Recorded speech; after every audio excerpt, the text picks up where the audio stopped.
Hello everyone. In the last lecture, we have already seen about import of drugs. In that, we have seen different criterias of import of drugs, then various types of imports. Now, in this video, we are going to see manufacturing requirements or the licensing manufacturing.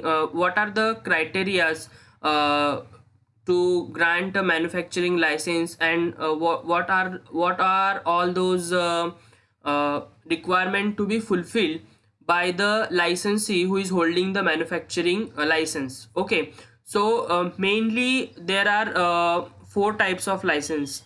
In that, first is license for the manufacturing of schedule C and C1 drugs, a license for manufacturing of drugs other than schedule C and C1 and X drugs, a license for manufacturing schedule X drug, and license for manufacturing of schedule C, C1 and X drugs.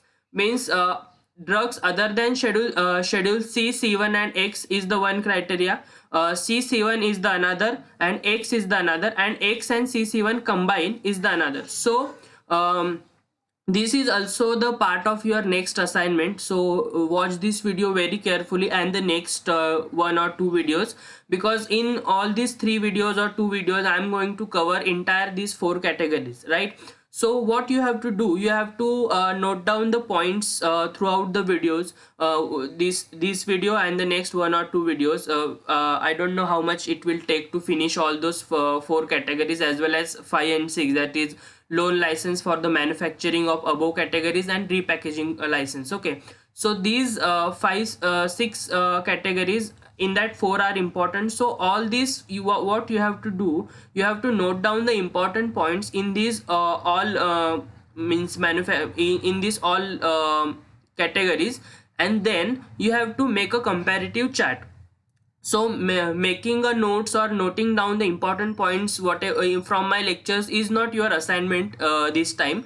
Your assignment is making a comparative chart of these four types of license. Okay, as you have prepared the notes for the Pharmacy Act and all 2-3 acts comparative charts, you have already prepared for your first assignment, right? So likewise you have to prepare for these four categories also. Okay, you have to make it very concise, means very short chart, in means comparative chart. In that means only if you read that chart, one page chart, then also you will be able to recall all the concept you have learned throughout this one or two lectures. Okay, so watch this video carefully and the next two videos, subsequent videos also, which is about the manufacturing, sale and distribution of drug and cosmetic. Okay, so provisions relating to the chapter 4 is about this manufacture, sale, distribution. Okay, but in the next two videos, this and the another one or two videos, we are going to see provisions relating to the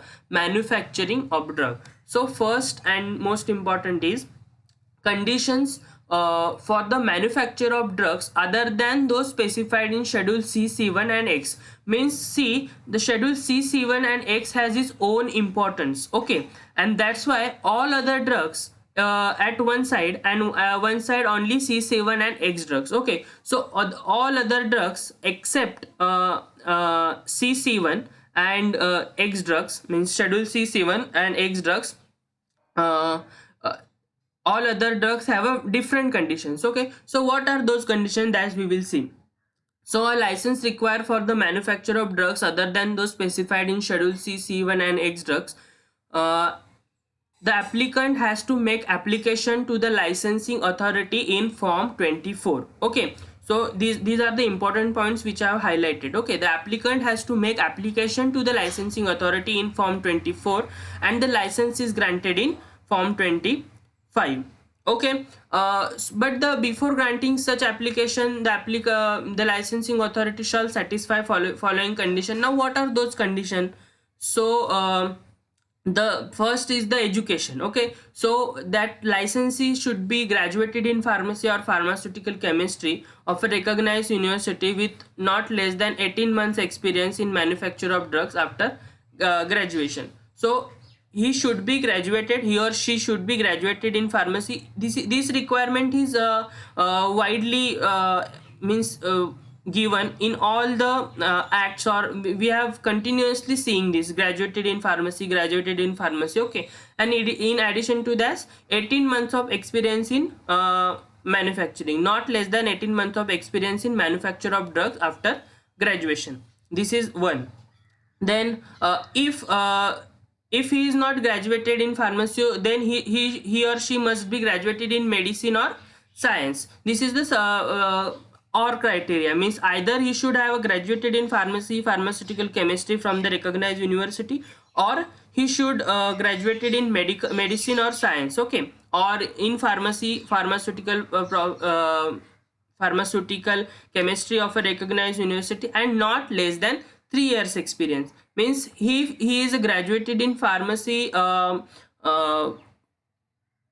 then he must have 18, not less than 18-month experience. And if it is graduated in medicine or science, then he must have not less than 3 years experience. I think what they have given in this book, pharmacy and pharmaceutical chemistry, is not correct, because if he is a pharmacy or pharmaceutical chemistry, if he is graduated in those field from the recognized university, then the criteria is 18 months only. So you just remember, graduate in medicine. If he graduated in medicine or science, then he must have 3 years of manufacturing experience. Now, who are these people? Medicine or science means BSc people, or medicine means BMS people, or other BDS people. If they want to manufacture drugs, then they must have a 3 years of experience. Okay, then holds any other prescribed qualification which is equivalent to AB. AB means what?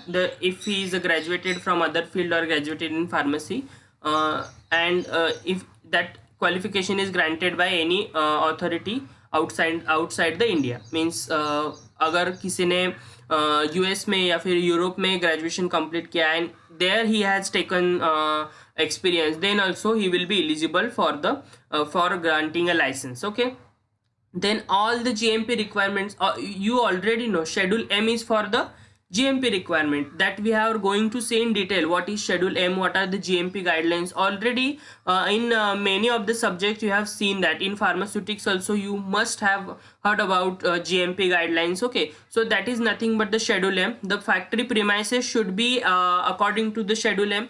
Then manufacturing shall be as per the Schedule M. So you remember only this criteria, that licensee should be provide such criteria and should fulfill the criteria explained in the Schedule M. Okay, then manufacturer shall provide a separate analytical laboratory along with staff and equipment for testing the strength, quality, purity of raw material and finished product. This is again comes under the Schedule M itself, and also the testing requirements, the analytical requirements are also mentioned in the various laws. So this is nothing but that. Okay, so this is about the drugs other than Schedule C, C1 and X drug. Now conditions to satisfied by licensee. Now see the difference. Conditions for the manufacture of drugs, these are those. But if someone wants to be a licensee, then conditions to be satisfied by the licensee are little different and additional. Okay, so you also have to remember these conditions too. Okay, the licensee shall maintain records and registers of the analytical test and manufacturing as per Schedule U for 5 years from the date of manufacturing. Okay, so as you know, you can see in your list what is Schedule U is for. So you will come to know that it is for the maintaining the records and all things. Okay, so as the license, as the person should satisfy Schedule M, means manufacturing should be done in the manufacturing should be follow the Schedule M guidelines. Similarly, the licensee, means the person who is holding the license, should follow the Schedule U guidelines to maintain the records of whatever he is manufacturing. Okay, then the license shall allow an inspector. Now once we said the licensee shall allow inspector, then there ultimately what comes in in the import of drugs also we have seen, if someone allow the inspector, means all the duties of inspector means what, to enter the premises, to inspect the premises, to check the register, to take the samples. Okay, all these duties of inspector, so no need to highlight those again and again. You, if you remember once the license should allow an inspector, you should able to remember all these things, the duties of inspector. That's why the duties of drug inspector I have taken in very detail, so that it will come under every category. Okay, so you, if someone is saying that the licensee shall allow an inspector, that you ultimately you should know that licensee should allow an inspector to do what, the duties of inspector. And what are the duties of inspector? To enter the premises, to inspect the premises, to check the register, to take the sample of drugs. Okay, so all these things.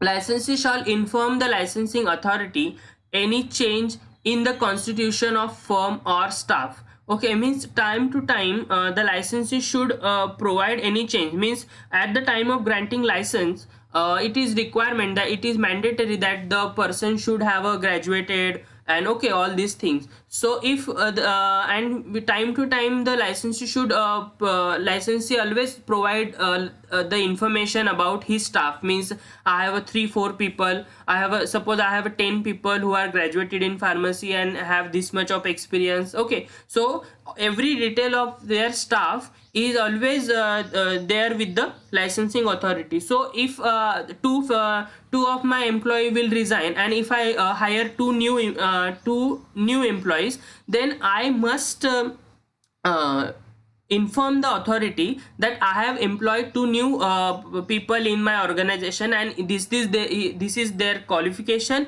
and these are the well qualified, and that's why I hired to them. Okay, so these are the changes in the constitution of firm or the staff. Okay, means and also constitution of firm means other things also. If any change in the conditions which have previously mentioned to the authority, that change should be mentioned to the licensing authority where and when it is necessary, or where and when it is required, or where and when it is done. Okay, so this is about the changes. Then licensee shall manufacture only such drugs that are directed by licensing authority. Definitely, if if I have taken the permission of aspirin and I am manufacturing the tocilizumab, or I am manufacturing something else which is the permission of such drug I have not granted, then it is a offense. I should not do that. That's why licensee shall manufacture only those drugs that are directed by the licensing authority. Licensee shall maintain the inspection book for in Form 35, and shall also shall also reference sample from each batch. Means inspection book, as we are maintaining the record for 5 years. Okay, so inspection book is also, I think so, he should maintain in Form 35. And reference sample from each batch means, suppose daily if we are manufacturing 3 batches, then the daily 3 samples, 1 sample, 2 sample, 3 samples are to be stored in the that particular lab, or in that particular manufacturing store, where if the drug inspector can come and he can ask that show me the 1 year before sample in that I have found something offensive. Okay, so at that time that manufacturer should able to produce, or should able to reproduce, or should able to show those samples to the drug inspector or any licensing authority. Clear? Then now we will see, we have seen other drugs than the schedule C, C1 and X drug. Okay, now we are what we are looking at, conditions for the manufacturing of drugs specified in the schedule C and C1. So what are these schedule C and C1? So in for those drugs, application to the licensing authority is made in Form 27, and license is granted in Form 28. So this is the now major difference between other drugs than the C, C1 and X, and the C and C1. So authorities means application to be done in Form 27, and license is granted in Form 18. Now there is also some conditions other than the extra, means other than the requirement of qualified staff and all those things. There is a there are also some conditions. So what are those conditions? And remember, when you do the comparative chart, do not only write the differences. Okay, you need to write the similarities also. Okay, when we do the comparative study, it is not a fourth and fifth standard that difference between x and y. This is not the case. When we do the comparative study, at that time we need to do a similarities and the differences as well as combinedly. So what are the differences, what are similarities, that should be mentioned in that particular column. So while making an assignment or writing an assignment, always remember, comparative means any similarity or differences that should be mentioned, so that it will be helpful to you while reading it before the exam. Okay, means you, if you read only that comparative columns, means you have prepared 4 columns, right? If you read only that one column, then also you will be able to write about conditions for requirement of license for the schedule C1, or conditions for the requirement of the requirements for the license for the X and CC1, or the X alone, or combine CC1 and X likewise. Then what are the conditions now? The important conditions. There shall be separate arrangements for the manufactured drugs. This is very generalized, means there shall be separate arrangements for the manufactured drugs. Once the drug is manufactured, what is schedule C7. Okay, these are the biological products, correct? So biological products are likely, means they are comparatively less stable than the other products. So definitely the manufactured drug should be stored well. So the separate arrangements similarly. So in this way also you can remember why there is separate arrangement, because it is a schedule CC1. Why what is schedule CC1? These are the biological products, and biological products are less stable similarly. Okay, fixing for fixing expiry, there shall be a separate stability data.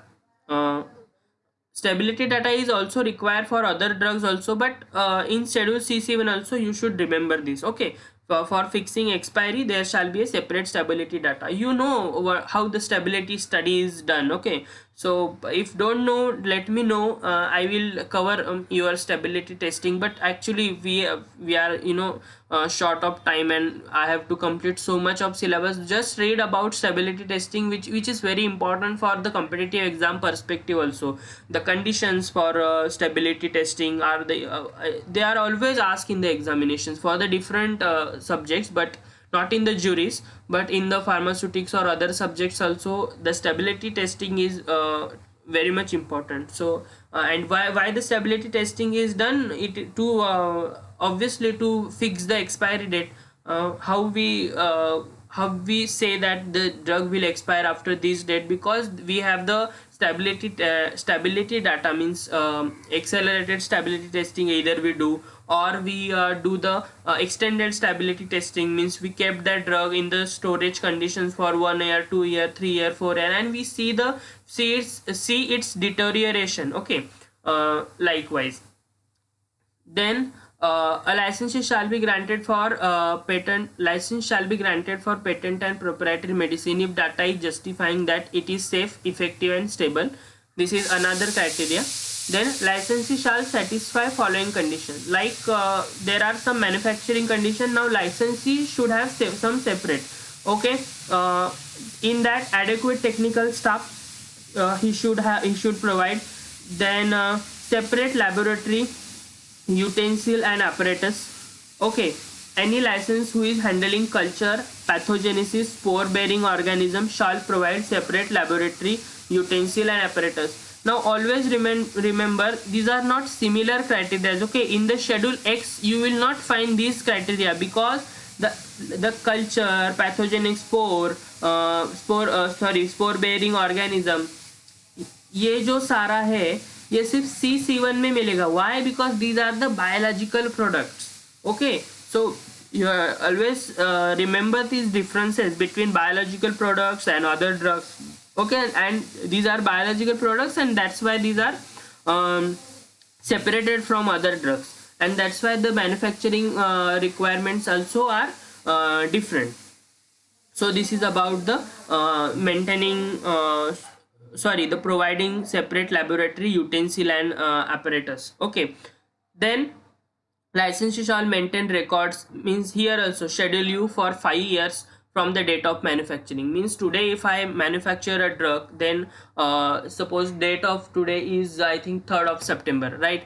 So on the 3rd of September, if I am manufacturing, or the 2nd of September if I am manufacturing any drug, then for the next 5 years up to the 2nd of September, I should maintain the record of those drugs. I should preserve those sample in my laboratory. Okay, in my laboratory or in my store, wherever it is. When so upon call, if inspector call, then I should provide him or her the samples. Okay, allow an inspector, again this is the similar criteria.